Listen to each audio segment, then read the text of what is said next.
Live from the City of Angels on Thursday night across the globe. Those of you who just watched the debate, guess what? We're not talking about the debate. Not right now. We can later. I want to discuss what we always talk about on Thursday night, the box office preview show. And the big story tonight, we start with the MMT evaluation of A Quiet Place Day One. I wanted to like this film.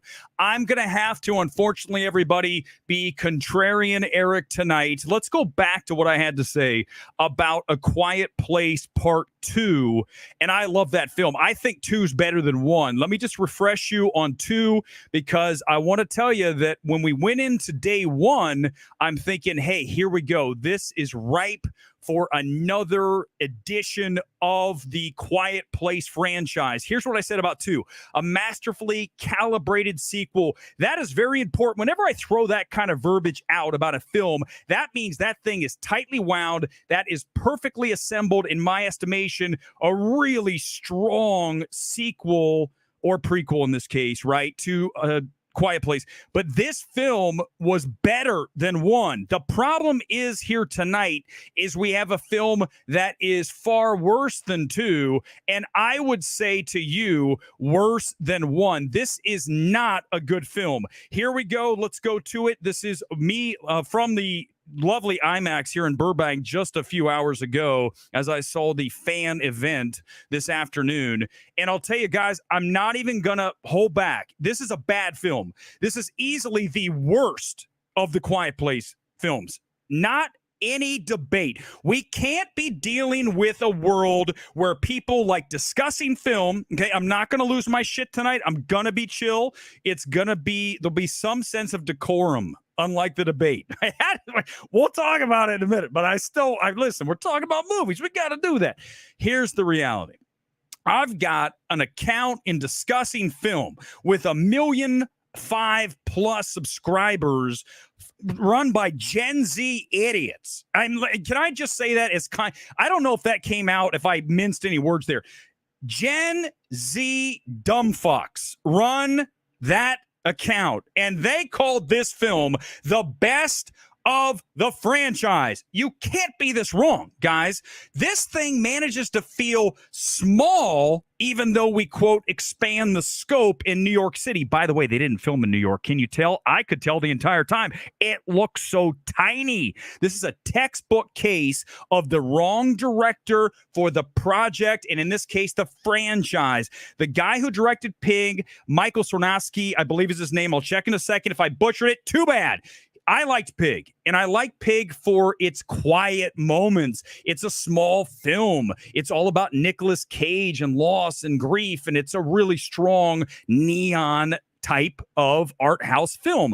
You don't go get the director of Pig to do A Quiet Place. I know what they were trying to do. They're trying to imprint that in this and save money, because that's why this film feels so small. We're going to talk about that. This is what we do better than anybody, and I mean any single person in the space, because they don't see this shit. There's too many people in this film evaluation space that don't see things that are right there. They are literally in front of you, in this case for me, on an IMAX screen in a movie that had no business being on IMAX. There is no reason, and I've never said this about a film, I don't think, when I came out of an IMAX movie. There is zero reason to see A Quiet Place Day One in IMAX. This film is perfectly fine on a small screen, because all the good shit you're going to see in the trailer. Let's watch a second of it and get ready. Here comes everything good about A Quiet Place Day One in 1 minute. If we get a copyright strike, listen, I'm usually there for you, Paramount. In this case, I'm not. This film is not good. Here we go. Get ready. Trailer time. This Friday, what do we do? Who was the shill who just said, you've got to run out and see this? Shit. Your heart will pound out of your chest. Jake Hamilton. Jake takes his number. He's right up there in the shills, by the way. The most intense big screen experience of the summer. Dave Morales, shill alert. That's 2 shills in one minute promo. Jake Fakes and Dave Morales. This is bad. You'll be too scared to move. Dave Morales, palpable terror, an emotional roller coaster. It'll leave you speechless. I missed all these shills. I didn't see who they were. They were so fast, those quotes.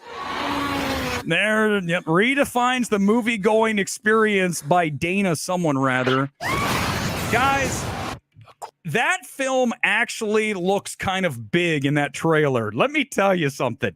When you get the director of Pig imprinting his tiny little character-driven story to this that at times works, Lupita Nyong'o is a great actress, okay? That is the number one best thing about this film. If there's one positive, let's just go there first, because I'm about ready to destroy it with one after another negatives. Lupita, you go back and you look at her and her performances over the years, should have a win for a horror film. You guys know what I'm talking about, right?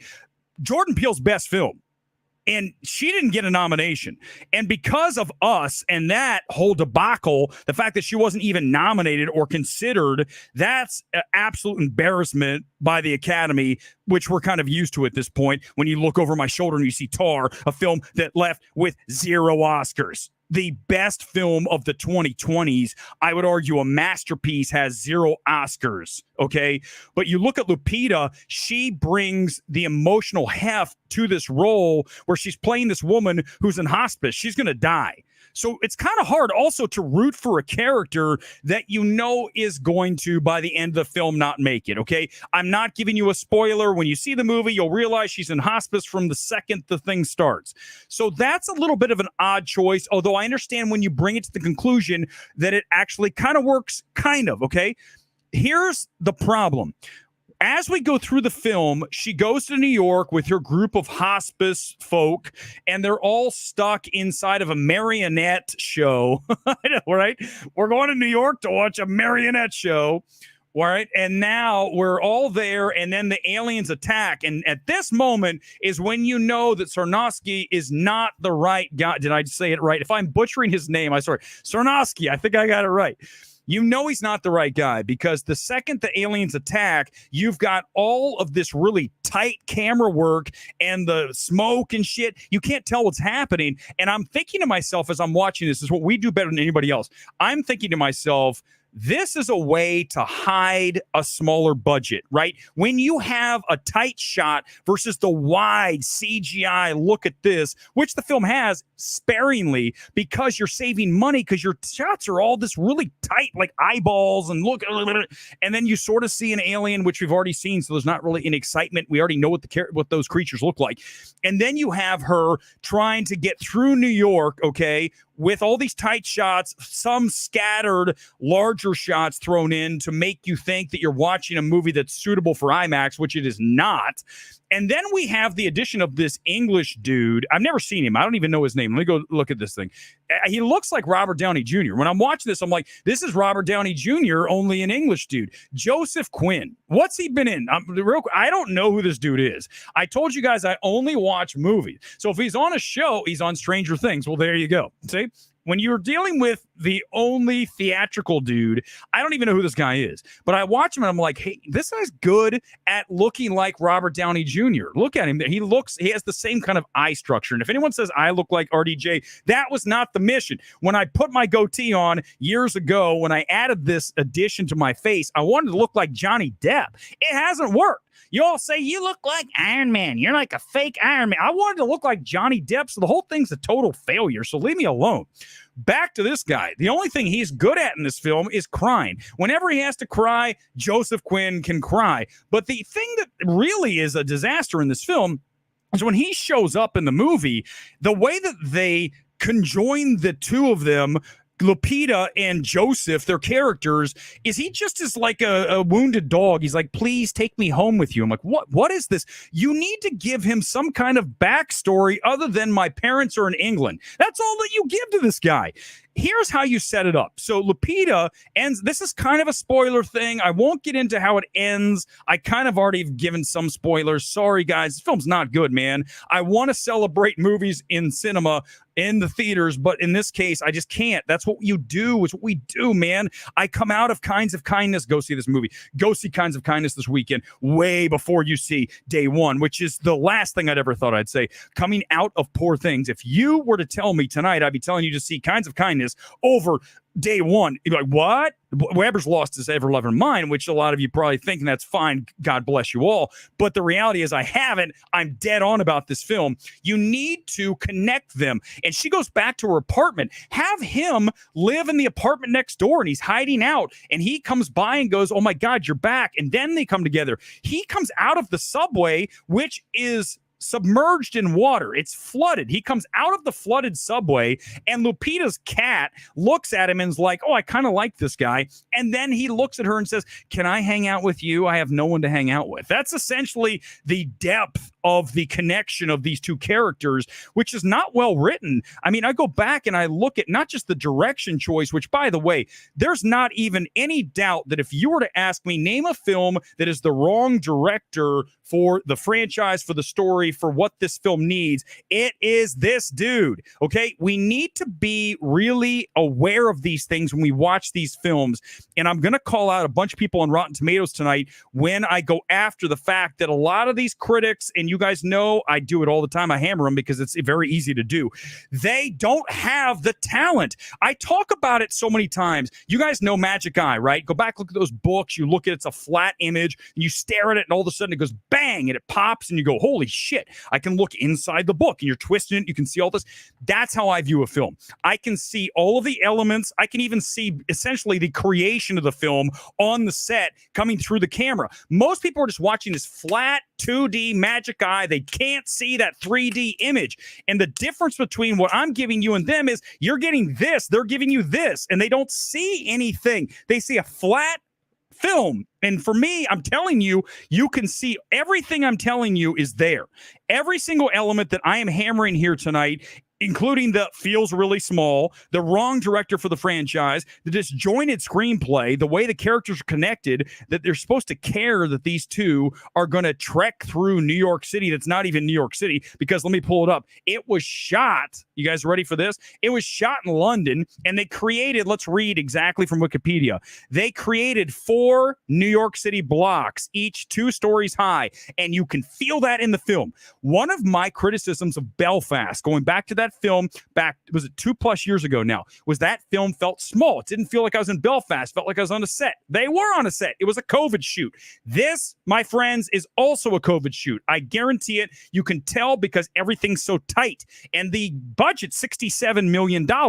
For a film like this, that should be a big budget sci-fi extravaganza. This is not horror. This is sci-fi. This is not a horror film. This is a sci-fi film this time around, okay?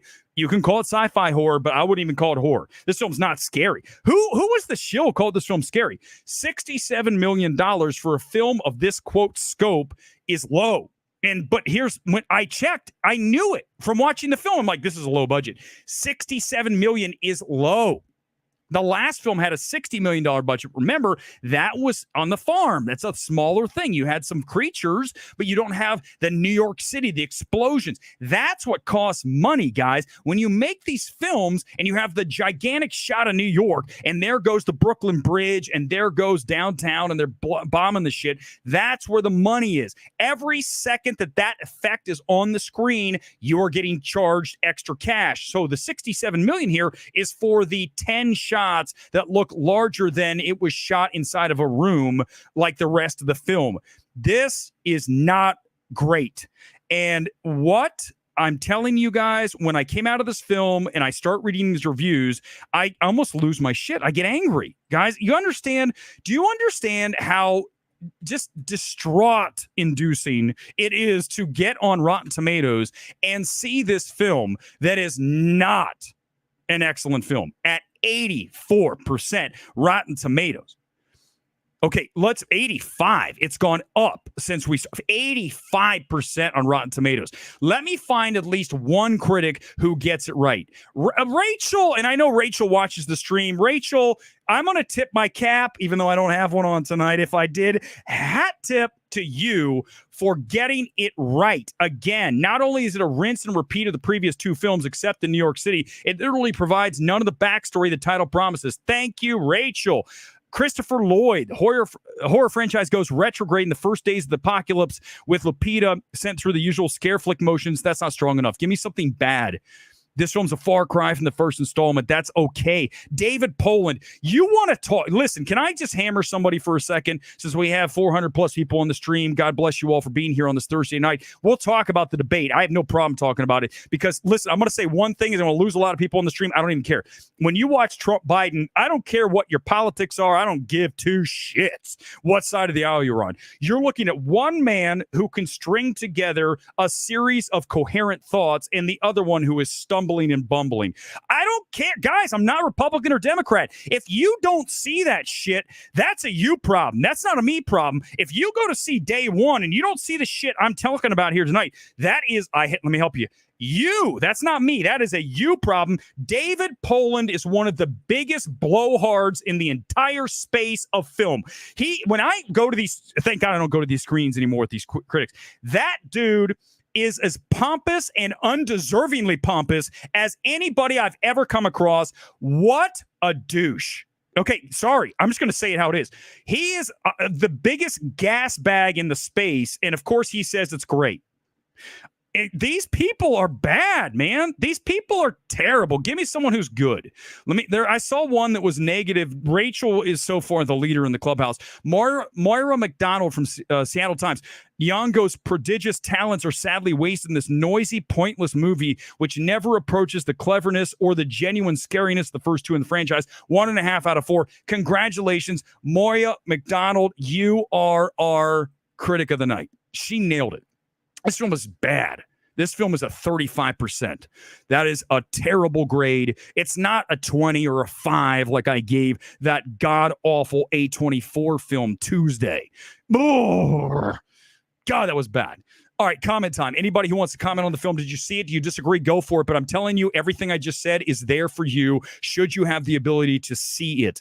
A majority of these critics don't. They don't have talent. They're shills. We got Jake's takes. We got Dave Morales. Jake's takes he's way up there in the shill department. When we talk about shills, you're talking about a guy in Jake's takes who goes to these.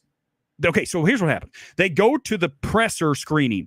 And what happens is after you go to the screening, you walk in and start interviewing the people in the film. So it's a junket. So when you go to the junket, you have to talk about the film. And of course, you're going to be glowing about it. You can't walk in and say, oh, my God, listen, Lupita, you were so much better than us. I feel bad that, you didn't get nominated for that film. You should have been. This film's okay. No. You have to go in and go, oh, Lupita, this is the best thing I've ever seen. You're so great. And Jake's Takes is one of those guys. You need to listen, please, those of you who are watching, if there's one thing we can ever get accomplished on this channel, it is to use serious discernment when you listen to the voices of film, because the majority of them are either untalented shills or have an agenda or are all of the above, which is a bad combination, any of those. And when you have all of those, it's terrible. It's really bad. The idea of this film is pointless considering part 2 already exploited day 1. Correct. It actually, listen, the idea is interesting if you go macro and you turn it into the first 20, 30 minutes of the War of the Worlds, the Spielberg remake. That is really strong, right? The beginning of that, where the aliens are buried and Cruz and the crew go downtown and then in Brooklyn, and all of a sudden they come out of the ground. That's great. This film isn't. Oh my God, I was expecting something that is from what? Over 10 years ago now, right? War of the Worlds, was it like 08, 09? Was it 05, 06? You're talking about a film that's so much stronger across the board. If you're looking at an alien invasion day one scenario, go back and watch Spielberg's War of the Worlds. But this film doesn't even look good in any capacity. In fact, even when the creatures are running around on the rooftops, you can see it in the trailer. I don't want to show it because it'll give me a copyright strike.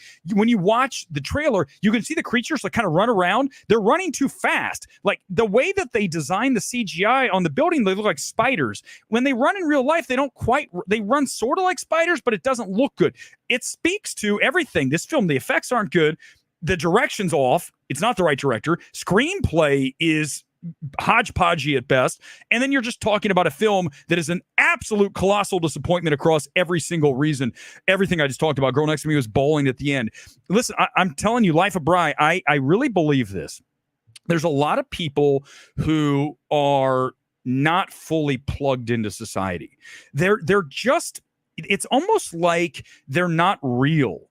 I feel like if you're a real person who is affected by truth and by authenticity, you are going to understand that you're being pulled in a fake motion. It is a faux emotion that is generated at the end of this film. And listen, it's not as bad as something like Tuesday, which I don't even know what that emotion is. But when you look at this, you knew that her character was not going to make it. She's in hospice. So, you have to, but I'm telling you guys, oh man, whoever's going to do it again. The average person isn't very bright. I mean, that's the reality of it. And so when you go into the world knowing that the average person has really low expectations, enjoys eating McDonald's, and is, going to be moved by A Quiet Place Day One, then you understand more about the world. That the people that are consuming it just aren't that leveled up. Does the cat live? Oh, let's talk about the cat.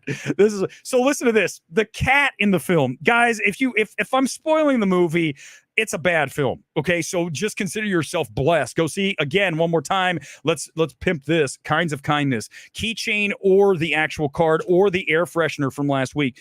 Either way, this is your choice this weekend. Kinds of Kindness, 500 screens. Find it, go see it. Much better film than day one. The cat in this film shows up in every scene, even though it should be long gone. The aliens should have killed it. It should never even be around. The aliens are destroying New York City. I'm sorry, a set in London made to sort of look like New York City. And the cat ends up always around the characters. Like, here's the cat, just chill, hanging out. Any cat owner out there knows that if a cat is freaked out, that cat is taking off. That cat's not hanging out while the aliens destroy Manhattan. That cat's gone. Lupita's never going to see the kitty. But of course, in the cliche bullshit ending of this film, yes, the cat survives. The ending, the cat is always here. The dude that looks like Robert Downey Jr. sees the aliens eating some shit, and the cat's hanging out on a beam as they watch the aliens from above. This film, the more I think about it, is worse and worse by the moment. Have I ever dropped a score in the middle of a stream to go from 35 to 30 to 25 to 20? We are literally, as the stream continues, going to drop the MMT score down from 35 into the low teens at this point. Look at the cat and alien. That cat took off. Exactly, Gone Girl. And by the way, kudos to you, my sir, for helping us out tonight. He's producing as well as commenting. Gone Girl. Guys, listen. I can't stress enough that this is so poorly written. It's like half constructed where you're maybe led to believe that what you're watching is okay, and then you realize it's not. Yeah, that's another way to describe this film. At first, you'll think maybe I'm in nope, and then you realize, you start to go, wait a second. Great example. The dude who looks like Robert Downey Jr., the way he comes into the story, he comes out of a completely flooded subway system. The subway is I'm talking like an ocean of water. No joke. Hours later, they're in the subway and they're walking down through the subway, and the water's receded down to a level where they're kind of, waist deep, and it gets a little deeper as they go further down.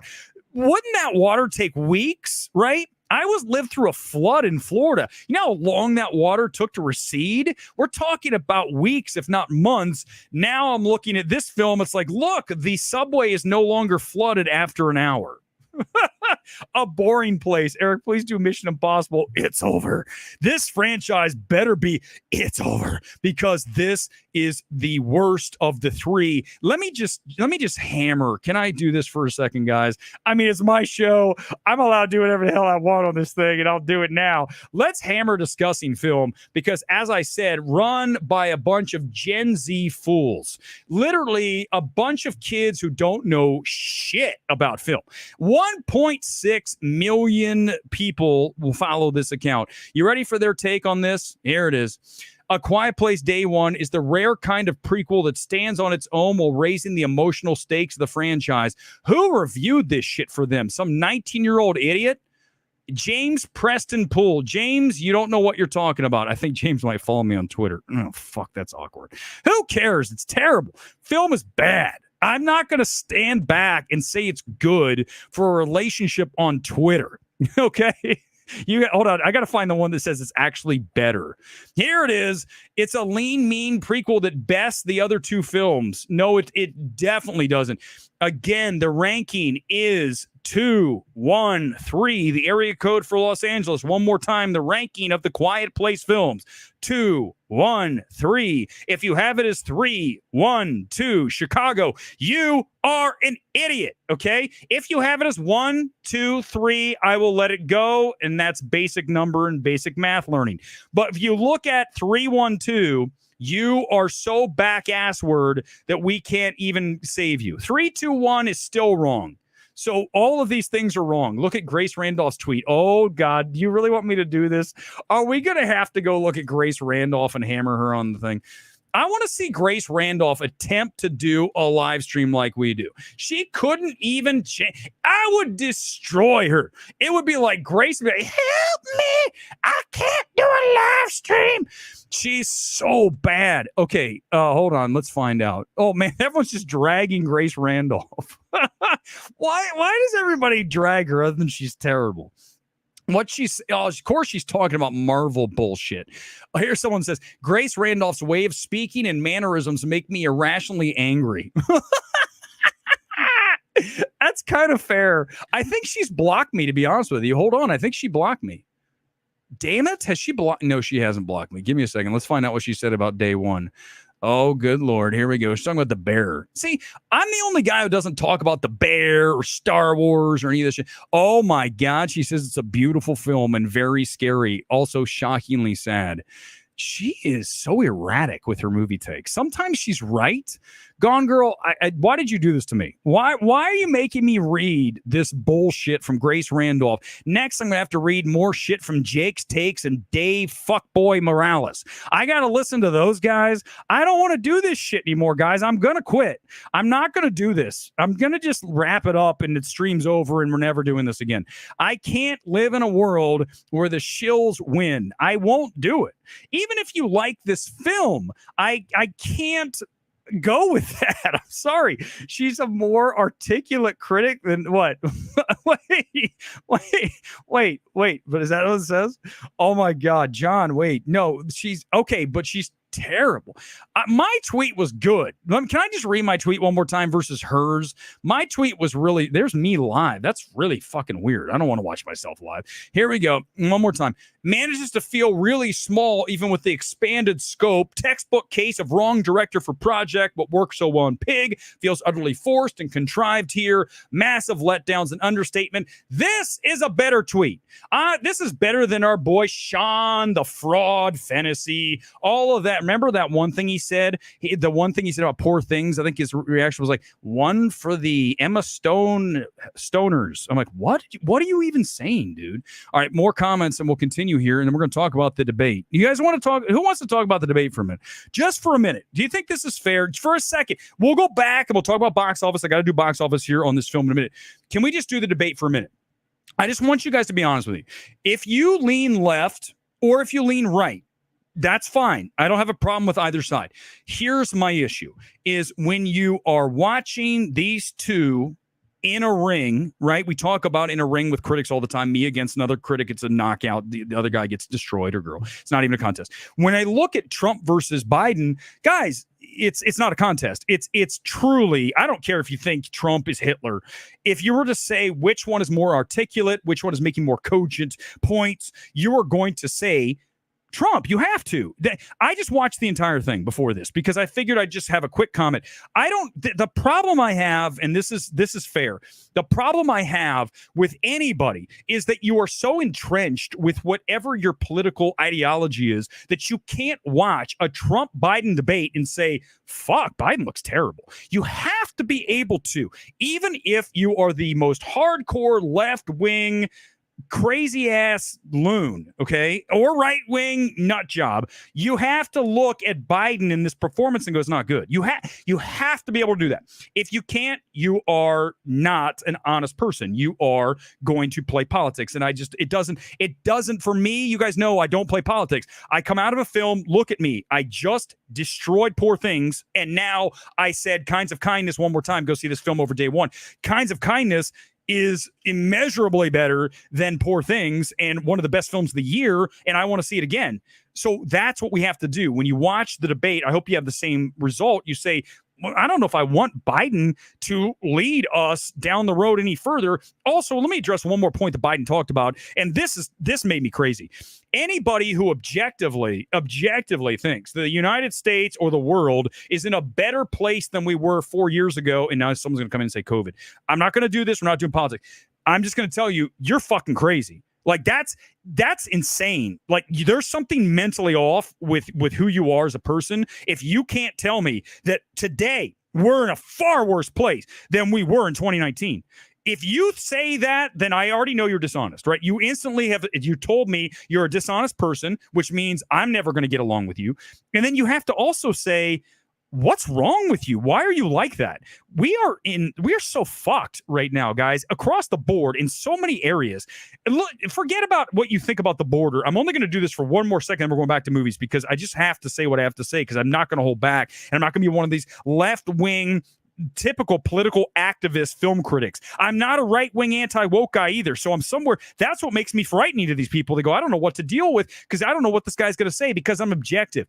If you look at just forget about everything else, you talk about the border and you've got random nobody. We don't even know who the fuck's coming across the border. If you think that's okay, given the state of the crimes being committed every day we're hearing about, my God, man, we got to get you right. That shit is messed up. You don't just I don't leave my doors open at night and say, hey, criminals, you guys want to come in? Come on in. Doors open. Have what you want. It's all good. Take the computer. Take the shit. I'm good. No, you don't. Why do you think that things are better off than other things typically? Look at LA. Okay, I'm just going to use this as an example. LA as a whole is a disaster. Burbank is not. Why do you think I live in Burbank? Because it has a border. You know why it has a border? The police don't around with Burbank. So those of you who think a border doesn't matter, look no further than LA and Burbank. Burbank has a border. You cannot walk around and put up a tent in Burbank. The cops will show up and say, get out of here. That's called enforcing a border. LA can put a tent up. Yep. They'll get to it maybe in a week if you're lucky. So you tell me that a border doesn't matter. Burbank proves it. Thank you. Bang. Rack me. The thing is, I'm not Rome, but the truth is I'm right. And that's the thing. Every time that I'm going to come on here, I'm going to be correct. Jacob, I can't stand his voice. Fine. That's a nitpick thing. I'm just talking about performance. If you were to rate the performance of the two, even if you don't agree with what they're talking about, which one of them would you rather, would you trust to make a decision? Biden feels like a robot. I mean, it literally at times, guys, if I came on this stream and performed like Biden, you guys would be like, holy shit, is he having a stroke? Is Weber losing? And I'm not making fun of anybody at this point. Let's make sure that's clear. You would say something's off with him. He's not quite there. He's like, Day One is a movie that came out, and I think when you look at Paramount, and they had the last film, and then you look at what that film, and then now you have Day One. I think that it's just a different film. What's happening? What happened to Weber? There's something wrong with him. But if Biden does it, you're all, oh, it's fine. Don't be political. Do not be a political person where you're married to one thing or the other. Same thing goes with what I do. Don't be married to the fact that Yorgos Lanthimos is a scumbag, because as soon as I turn around and watch Kinds of Kindness, even if there's some weird shit in it, I go, I like you, Yorgos, and you're now on my good side because I have the ability to be objective. Boca, listen, it's not a great performance. It just wasn't good. Let's do seat check, because now I don't want to lose all. Oh, he's doing politics. Here we go. Seat check. Let's do day one. This is the IMAX in Burbank. We do this every Thursday night. We check ticket sales, and then we give you our projection on what this film is going to do this weekend. And that is regardless of what I think of the film. I don't believe audiences are going to love this film nearly as much as one or two. But that said, our number's still going to be high. Look here. This is IMAX Burbank, went off at 8 o'clock. You're looking at about, what did you say, 75, 80% full, maybe 85. First two rows are really tight. You don't want to be there. This is Universal. Looks pretty good. For a Thursday night, that's strong. Better than what we had a few weeks ago on Thursday. Inside Out 2 wasn't even this big. So this film, let's look and see. I think Deadline actually has something on what it's going to do tonight. Let's look at what it has. It has it at $5+ million. So that means, remember, I'm going to teach you guys something. Those of you who've never watched MMT, let's learn. Everybody, come to school. MMT school's in session. Whenever you look at the Thursday number, you are going to take that number and multiply by 10. That is typically what you see. That is something I originated. Anybody else who says that, remember, Weber started that. Weber knows the math. You look at a 10 multiple, 5 times 10 is 50. I'm looking at this film this weekend at $51 million. So if it ends up at that range, remember 5.5 gets us to 50, 55, possibly 60. So it's a 10x multiple Thursday. I'll have the number tomorrow on Twitter, not here. I'm not going to be on. And no, I'm going to take a break. Tonight's kit, by the way, Crystal Palace. One of my over 100 football kits. Those of you who've never watched MMT, every single time I try to dig one out of the closet and get something on the air that I have not had in a while. And this is a favorite of mine. I like Crystal Palace. I got a new one coming too. I got two new Crystal Palace jerseys. You'll see them soon, or kits. I'm going with 53. That's fine. You can go 53. I'm okay with that. That's a good number. I mean, we're rating that thing. Any Horizon. Oh, let's do a Horizon. I'm not going to see Horizon. I've decided, guys, I don't want to see it. You know why? It's 3 hours. Okay. And listen, here's the thing, is that when you talk about a film that's 3 hours, you're asking for, that's a commitment, right? That's a commitment for me to sit through a film that is 3 hours long, that's getting middling reviews, that has a whole nother chapter 2 coming that's going to be another 3 hours. Okay. So hold up. Why do I want to sit through this? Oh, damn, man. Oh, shit, man. What? That's bad. Damn, man. Horizon looking like ass tonight. Damn, there's 1, 2, 3. There's 6 people in that movie. 6 people at Universal going to see Horizon at 9:15. And those 2 seats in the front are bullshit seats. Nobody's sitting up there. Those are ghost seats. So there's really 4 people going to see this movie. 4 people. Dude, this film's dead. Okay, let's go and look at Horizon. Let's do the Burbank 16. That's not very good either, is it?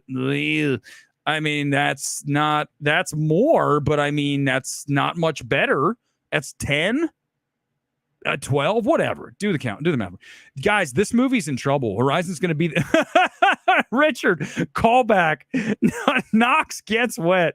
Oh my God, that movie. The Michael Keaton directed film that I was the only person who saw opening weekend here at the AMC 6. I walked in, I'm like, what is this Knox Goes Away? Or as I eventually started calling it, Knox Guts Hard or Knox Gets Wet. That's a terrible film. Oh my God. I was the only person in that screening. This is going to happen for this film. Here's where the film might be saved. The Midwest, the flyover country, right? As they like to say. I came from the flyover country, so it's kind of disparaging, all y'all, to call it the flyover country. I'm from Columbus, Ohio, man. Columbus, Ohio is like the heartland. How dare you guys call it the flyover country? But at the end of the day, it is. And I think it'll do better there for sure than it will in New York, LA. New York, LA just doesn't have those kind of people. The Americana, right? Americana's going to support Kevin Costner in his 3-hour film that looks like it could be Yellowstone. Never saw Yellowstone, but why couldn't this just be another episode of Yellowstone? But I think you're asking audiences a lot to watch watch the 3-hour movie plus another 3-hour movie in like 6 weeks. I'm just going to tap out. I'm just not going to see it. I know I say that now, and I'll probably be in there on Saturday, but I think I'm going to try to find anything but Horizon. This film's going to bomb. This film's in big, big trouble. And it's not like I want it to bomb, but who thought this was a good idea? Who thought that? I know that he financed a lot of it. But who thought at Warner Brothers, hey, let's have a 3-hour Costner movie. Let's make another Postman 3-hour movie. Let's let him just do whatever he wants. This is a great example of a director, again, given carte blanche when they shouldn't be. I understand he financed the thing, but still distributing the film as Warner Brothers, they should go and talk to Costner and say, hey, listen, let's not do 2 3-hour films. Let's do 2 2-hour films. Oh, at most, okay? Can you cut this thing down to 2 hours? Maybe 2.5. Okay, fine, Kevin, I'll give you 2.5. But the studios don't do that anymore. Even if they finance it, I still would, you know me, guys, as the studio head, I would come in and say, well, you're not doing 3-hour movies. I'm not going to have 2 3-hour movies. You can have 2 2.5s, and that's my lowest, that's my best offer. You can, I hope you go lower. That's the best we can do. We don't have anybody like that. These studio heads, first of all, are mostly idiots. Second of all, have no creative ability whatsoever, as we see here with Day One. I mean, who thought, back to Day One, who at Paramount thought this was a good idea to get the director of Pig and saddle him to a franchise that really, if you're going to go expand in scope in New York, you're going to want to go get somebody who's done an action film. Even if you want a script that's tighter, that has more emotional core, let Sarnowski write it and then have someone else direct it, right? It's that simple. Richard saw Day One today, fell asleep towards the end. My theater was empty. It's not a good film. Guys, it's really bad. And it's a total disappointment. One of the more disappointing films of the summer. Let's get back in before we wrap the stream here. We're about 40 minutes. I don't want to go a whole hour tonight. Let's talk about Kinds of Kindness because I want to get back into that film one more time. I love the film, guys. Listen, I really do. Had the best PTA of 2024 per theater average last weekend, $70,000. You're going to get it at 500-ish screens this weekend. Let me pull it up. We'll get the theater counts, and I will show you exactly how many you've got. I believe it is 500 or so. You're probably going to have to drive a little bit to see Kinds of Kindness, but you should, because this is a very good film. Here it is, theater counts for this weekend. We go Inside Out 2 at 4440, so it stays there. It's probably going to drop about 40-50% second weekend, third weekend, make that, and that means 50 million. That film will be at $1 billion coming up on Sunday. We'll talk about that on Breaking Box Office. Quiet Place Day One, 3707, little under what we typically see, 4,000 plus on those. But I still think it gets to 50 because the marketplace is hot. Horizon's in trouble. I'm going to strap that with 10, 12 max on that, 12 million max. I don't think it goes higher than that. Bad Boys will be on 3312. That film is still doing well in the drops every weekend. Bike Riders, let's hope it holds well. They add 50 screens to that. Garfield is still there. Let's see. Where is Kinds of Kindness? 500, 495 on the screen count. It should be near you. This is one of those films in Kinds of Kindness you might have to drive 45 minutes to see. It might not be right down the street from you. Maybe there's one theater in town, 500 screens. Maybe there's one of the 10 theaters that's showing Kinds of Kindness. I suggest you drive to see this film because one thing that I didn't really touch on with Kinds of Kindness as much as I wanted to is the look of the film. When I talk about a big feeling film, Kinds of Kindness might be the largest small film I've ever seen because Yorgos and his cinematographer who worked in conjunction with him in Poor Things, I know for sure at least the two of those, you look at Kinds of Kindness, everything's framed so big. They're throughout Louisiana in these locations. And the use of the screen, I saw it in Dolby, which is essentially IMAX here. It's massive. It uses every square inch. It looks amazing. Conversely, Day One in IMAX looks like shit. So it's not shot well either. It's not shot on film. It doesn't have a particularly good look. It's got kind of a sheen to it. It doesn't look great. Kinds of Kindness, conversely, looks like the bigger film. It looks better on a big screen than Day One, something you'll only get from us because, again, of those framing. The framing of the shots in Kinds of Kindness, whether it's the exteriors or the interiors, the camera usage by Yorgos is stellar. And that is the mark of a very talented elite director. And that's the difference between Yorgos Lanthimos and a Mike Sarnowski who directed Day One. one has very clear talent, technical prowess, and the other one maybe just caught lightning in a bottle with one film in Pig. What's interesting, I'll tell you this about Pig, is if you were to, again, remember Weber, the studio executive, which if some studio had the fucking balls, they would let me do because I'd come in and kill it, because I don't play the whole DEI game either. We've talked about that a million times. It's not that I'm against diversity. It's that we're going to hire the best person for the job, and it's going to go to merit. So if you start bringing in, we've got to bring this kind of person into the role, I'm going to say, no, we don't. We're going to get the best possible person. When you hear that Disney quote we talked about on Sunday, where they talk about, we're not looking at white guys. Why? Why are you not looking at a white guy? What if the white guy knows more? What if Weber knows more than your executives? Oh, that's right, he does, but he's a white guy. You can't think like that, man. It's so limiting. It's so whack. It's really, well, first of all, it's racist, right? Oh, you can't be racist to white people, though, Weber. You can't be racist. Shut up. Yes, it's racist. You can't do that. You need to look for the best person. If I were to be casting for a director, right? I'm looking for a director for A Quiet Place, and you said the director of Pig.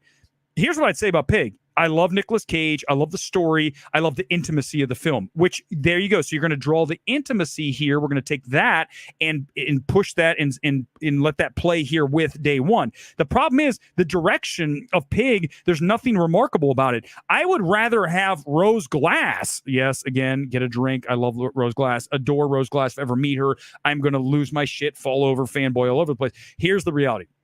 Rose Glass has a much more distinct directorial style. I'd rather see her direct Day One than Michael Sarnowski. He's a writer, not a director. He proves it here, and I think Paramount made a huge mistake when they hired this director. I mean, just a massive, massive mistake. Lizzie, it's never going to happen. The reality is I would never work in this town because I'm too ruthless in what I have to say. I mean, at the end of the day, these executives, they're not old school, okay? We talk about this all the time, and this is going to make people's heads explode. We talk about, and I've done it a million times, so if you've never heard this, I'm going to do it again because I'm not afraid to do it. You talk about extracting elements from people, even if the entire person is trash, right? If we look at the entire composite of the person, they're garbage. No further than a Chris Benoit. I like pro wrestling. I loved it watching as a kid. Chris Benoit, one of the best technical wrestlers ever, period. He killed his wife and his kid. Okay? So obviously, truly evil what he perpetrated.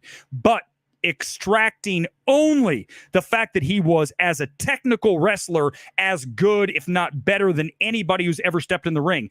I'm going to tell you right now that if this town had more, get ready, everybody, Harvey Weinstein mentality dealing with directors, not the rapey, not the rape Weinstein, not that shit, okay? Again, every time I do this, I got to explain it. We are extracting the ability to get directors under control, and nobody was better at that than Harvey Weinstein. And we just don't have that in this town anymore. We have executives who don't really know what they're talking about. We have executives who don't have the balls to tell these directors what's up. And we have people in creative decisions that aren't very talented. So when you look at that, you need somebody who has the ability to come in fearlessly. As I said numerous times about David Gordon Green and Halloween Ends, if they showed me that test screen in Halloween Ends, I would walk in and say, Gordon Green's gone. Get his shit, he's out. I don't even care if he started The Exorcist. He's done. And you guys know I like Believer, but I'm telling you, I would never work with him again based on Halloween Ends.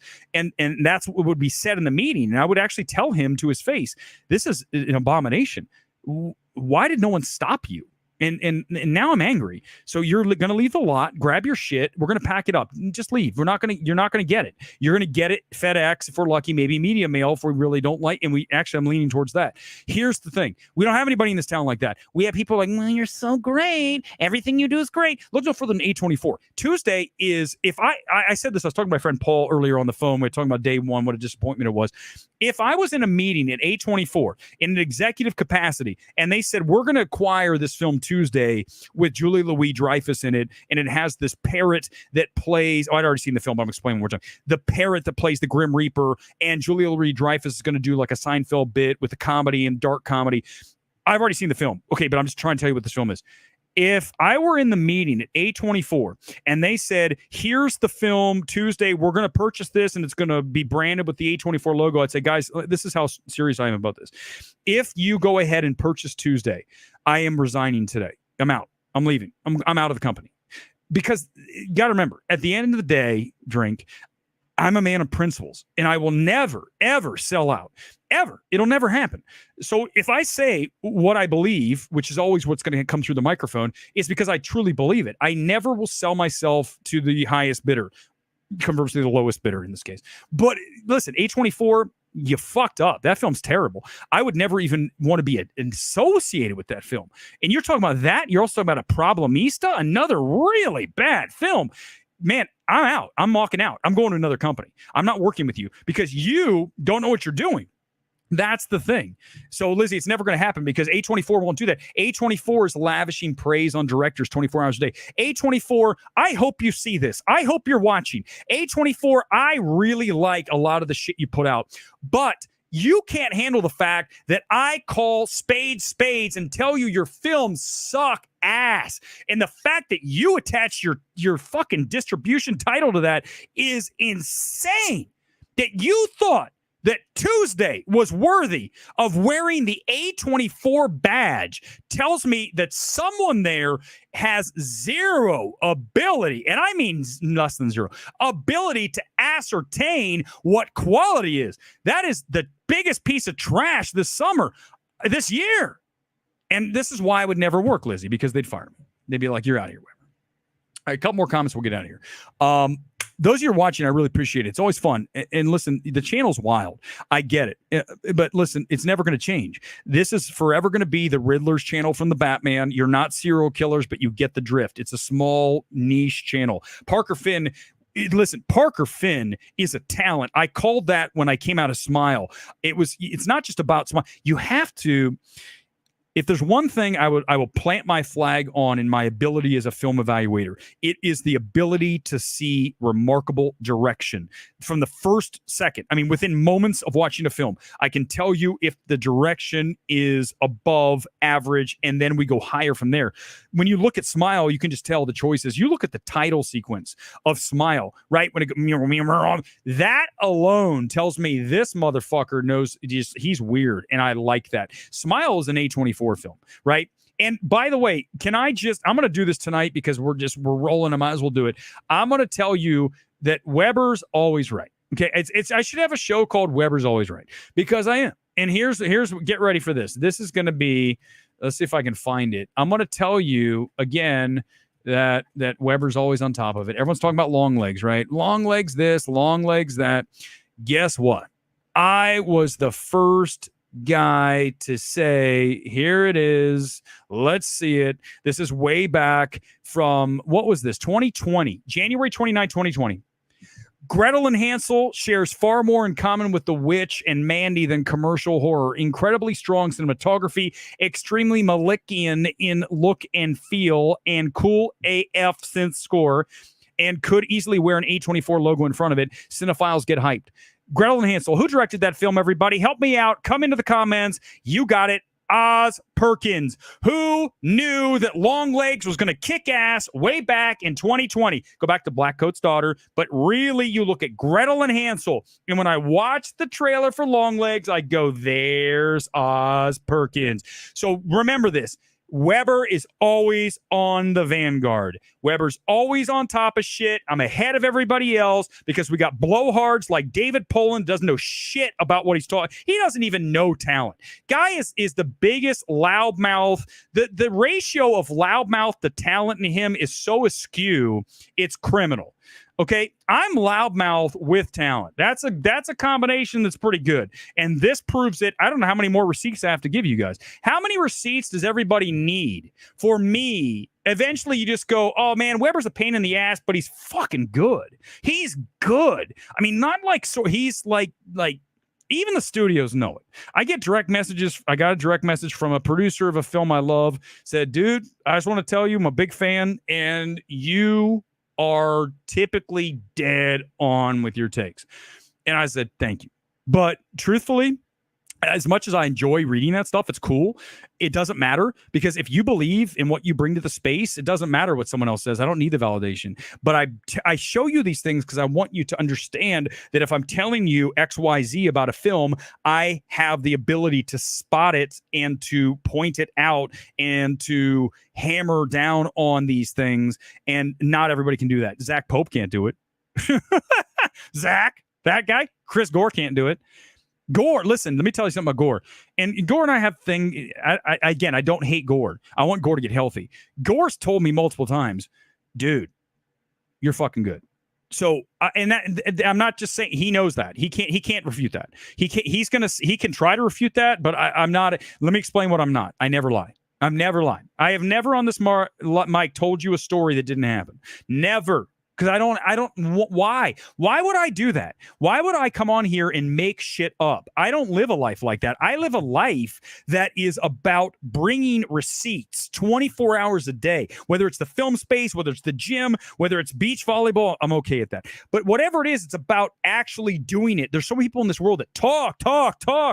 I fucking do. And eventually people go, holy shit, he does. I can't even attack because he has receipts that makes him essentially, you can't, he's infallible. Well, okay, maybe. I feel Longlegs will mop the floor. Strangers One. Strangers One is so fucking bad. Guys, Strangers One. Okay, Tuesday is remarkably odious, but for a horror film, the fact that I have to sit through 2 more Strangers after that. Let me tell you my Stranger story one more time, real quickly. You guys ready for this? This was the best thing ever. Hold on, let me see if I can find the tweet. This happened to me, and this is only, by the way, again, sounds like a Weber story. Weber's making shit up. I don't make things up. Here it is. This is from the night I saw the movie. Guess what? Weber didn't make shit up again. So I went to see Strangers opening night here in Burbank. And I'm like, this movie's terrible. Look, here it is. There's zero reason for The Strangers Part 1 to exist. Generic as fuck respray of the original that copies virtually every single key moment of its 2808 predecessor. A longest 90-minute movie of my life. Lionsgate should be embarrassed they made something so utterly pointless. And then and then the cast shows up and walks out. And I was so close. Guys, you don't know. I was in my seat. I almost, because there was one guy going like this at the end of Strangers. And I you know me, guys, I got in trouble. Remember the Bo is Afraid thing when I go stop clapping? I went like this. I went, dude. And then they go, hey, everybody, the cast is here. And I went, oh my God. I sent that tweet and I looked up and I go, oh shit. But it was really weird because the girl came in the lead and she was like, I'm so excited you're all here to see Strangers. You're the first audience to see it. And it took you guys know me, it took every fiber of my very being to not go, holy shit, that movie was terrible. And they'd be, oh my God. And then the whole crowd would turn on me and her security would come after me and be like, oh, that's Weber. Just let him go. He's the angry, belligerent critic. That's what I should just be called, the belligerent critic. Because truth be told, when I get angry, I mean, there's no one, I mean, I'm not the drunk. I don't drink very much. I mean, unless you call seltzer water from Walmart. Is that a drink? Few more comments. We'll go an hour. We got 5 minutes on the comments and we're out of here. I already did politics tonight. We already did Longlegs. We already did Horizon. We did Day One. What else do you want to be? Nosferatu. Okay, let's talk about Robert Eggers. Robert Eggers is a niche filmmaker, right? He's a very talented. You talk about directorial talent, certainly from a visual standpoint. Robert Eggers is really one of our better, newer directors to arrive on the scene. I mean, that said, The Lighthouse is virtually unwatchable, short of the cinematography. Robert Pattinson farting, that whole thing. I remember reading a quote from a critic, Courtney, someone rather, I forget her name now. She was like, this is hilarious. I'm like, excuse me, wait, did you just say The Lighthouse is hilarious? Like, what part of it is hilarious? The fart joke? No, The Lighthouse is borderline unwatchable. But from a cinematography and a directorial choice standpoint, right? The black and white, all the aspect ratio, all that stuff is really cool. The film itself, and then you look at The Northman. My big criticism of that film, you can go back and watch the stream on that. This criticism of that film was the fact that it really needs to be more of a mainstream accessible film when you're working at a budget of 80+ million. By the way, more of a budget, bigger budget on The Northman than on this film, Day One.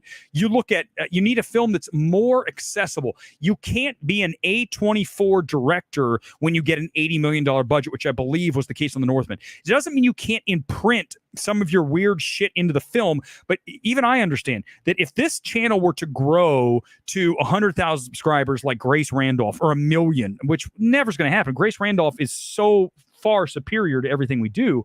It's never going to happen. But if it did, I wouldn't. I would still do exactly what I'm doing now. But I'm also not being entrusted with an $80 million budget. You feel me? So this is the executive talking. As the executive, I need Robert Eggers to come in and make me a little bit more mainstream accessible film. Give me a little more of the Gladiator feel to The Northman and less of an A24 witch, right? And I think that's very fair. And I think it's very dead on again. And I think that if you give Robert Eggers a little bit of guidance, and that's what I would give him, is to just open up your film a little bit wider for audiences. Listen, guys, I love a very niche film. In fact, one of our favorite films of the year, very niche films, Handling the Undead, #1 film of the year. Talk about a niche zombie film, more of a drama film. If you've not seen Handling the Undead, you need to make that a priority and watch it late at night. Very quiet. No one. I want the house to be dead. I want you to be in front of the television because now it's not on the big screen. Watch Handling the Undead. Come back and you'll be like, that's what I'm talking about. The direction on that film, the choices, the mood, the setting, everything about that film is just boom, just what I love. But it's also very niche. It's not for everybody. A lot of people said it was boring, but I don't mind that. But it's also Handling the Undead, a small neon film that played on 7 screens across the country. When we're talking about a Northman, you're talking about a larger budget. You're talking about a film that's on 2,000, 3,000 screens. You've got to be able to open up the scope and to be a little less cinephilic. That's my advice to Robert Eggers. Hopefully that was good, Jimmy. Off the top of my head, everybody, by the way. Everybody else have to, we got to plan this out. Let me read it. No. We just go. Last comment, we're out of here. Last comment. What we got? Anything else? Anything? What is with these $200 million budgets? Gareth Edwards made the creator for less than 100 special effects and a killer story. Listen, you also, whenever you have a movie that's out of control with the budget, you're talking about obviously effects. It's got to be effects heavy, but also salaries of stars. You forget how often, like a Gosling and a Blunt, I don't know what they got for The Fall Guy, but you don't think they at least got 25, 30 million each, maybe more. There's 60 million in salary right there, right? 60 million. And let's say Gosling got 30 and Blunt got 20. Nowadays in Hollywood, you can't even do that. Not in the old days, you did. You could get away with that. Now it's got to be equal. So if Blunt's agent, who's probably is CAA, the same as Gosling, they're probably in the same agency, they both know, so they're both going to get 30. So there's 60. So there's $60 million on 2 stars, and the film bombed. Okay, anybody tells me Fall Guy didn't bomb, it bombed. Yeah, it held okay, but the holds were so low at the point that it doesn't matter. When you're down that low, the holds doesn't really matter. So Fall Guy is a classic case of salary costing a ton of costing a big part of the budget. And then you look at effects, which Fall Guy has as well. Location shoot, Fall Guy has that. But anytime you have these gigantic effect things and you look at Netflix, they spend $200 million like it's nothing. I would never, you guys know, Gray Man. I'm not going to pull the box up tonight. I'm too tired. Gray Man is an travesty of a film, and I would never, ever work with the Russo brothers again. Remember, if you ever see Joe or whatever the other one's name is, if you ever see them out, remind them that I said that The Gray Man is the worst edited film that I've ever seen out of my entire filmography of all the years I've been watching movies. The Gray Man might be the most chaotically worst edited film I've ever seen. Make sure the Russos know that, because they need to know that they're hacks outside of Marvel. Before they were okay, then they got to Marvel. I love Endgame. I think they did nice work there. But then you get to Cherry and you get to The Gray Man, and I didn't even see that Amazon thing. They are out of control. And the problem is that one of the Russos, Joe or Anthony, right? One of them has an ego that's way too big, and for what they are. Because of course, remember, he has Endgame, so the ego gets big. I don't care if you made Endgame. Your next movie's all that matters, Russo bros.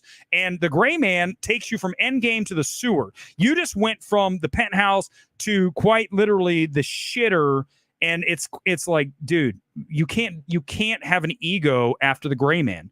It's impossible. If I came on a show and had a show as terrible as The Gray Man, you guys would never watch again, and nor should you ever in the first place, because the show's a disaster as it is. But you wouldn't. You'd be like, this is terrible. I'd be sliced up and be everywhere going, this guy's the worst thing ever. He's worse than The Gray Man. But we're better than The Gray Man. That much better. Not a lot, but that much better. Russo Brothers next on Electric State. I can't talk about Russo. I'm done with the Russo Brothers. I'm done. And the stream's over. We're back on Sunday morning. Breaking box office. If you've not liked or subscribed on YouTube, go for it. On Twitter, thanks for being here, guys. I think I can read your comments. Hopefully, Gone Girl, we'll talk about it after the show. I think you can. That's cool. Everybody else, have a wonderful rest of your weekend. I'm back on Sunday morning, breaking box office. Sunday night, the big show. We'll do whatever you want to do. It'll be pretty much wide open questions, just like we did with Robert Akers. I'm totally down with it. All right, guys. As always, pleasure. Peace out. Live from LA. MMT is out.